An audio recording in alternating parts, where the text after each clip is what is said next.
Hello mga ka-network, welcome ulit sa Alon Network tutorial. Paano kung gusto mong i-control kung sino lang ang pwedeng mak-access sa network? Halimbawa, gusto mong i-block ang isang user para hindi makapag-internet.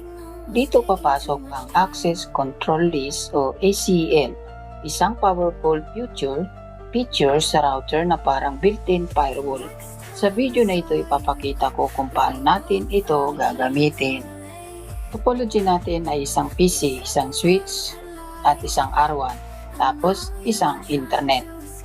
Ang goal natin dito ay i-block ang PC para hindi siya makapag-access sa internet.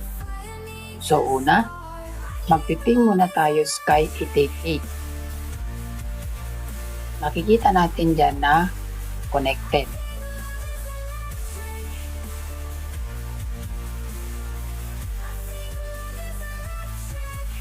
So, video natin ito. Hello mga ka-network. Welcome ulit sa Alon Network. Okay, so exit muna natin dyan. I-hide muna natin. At napiping din natin siya. Ngayon ang gagawin natin, ipa-block natin yan. So makikita nyo dyan na successful ang ping. So ibig sabihin may internet access ang PC. So pangalawa naman, ang gagawin natin ay pasukan natin ng deny.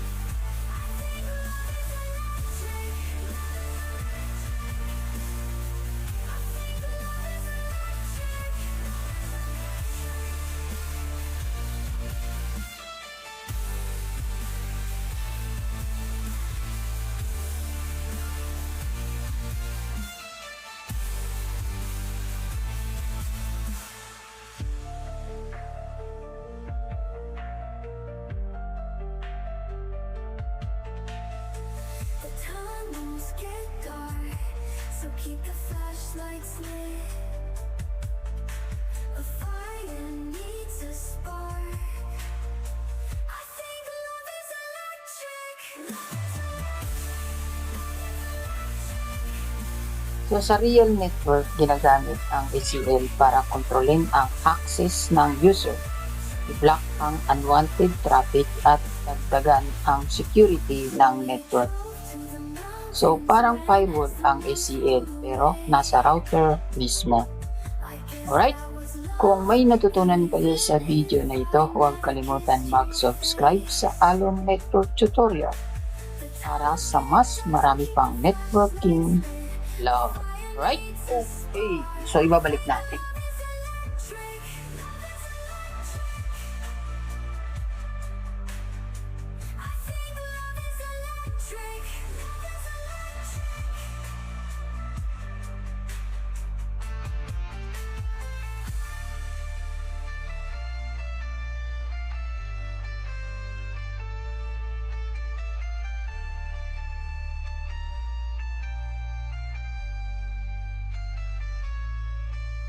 The tunnels get dark, so keep the flashlights lit.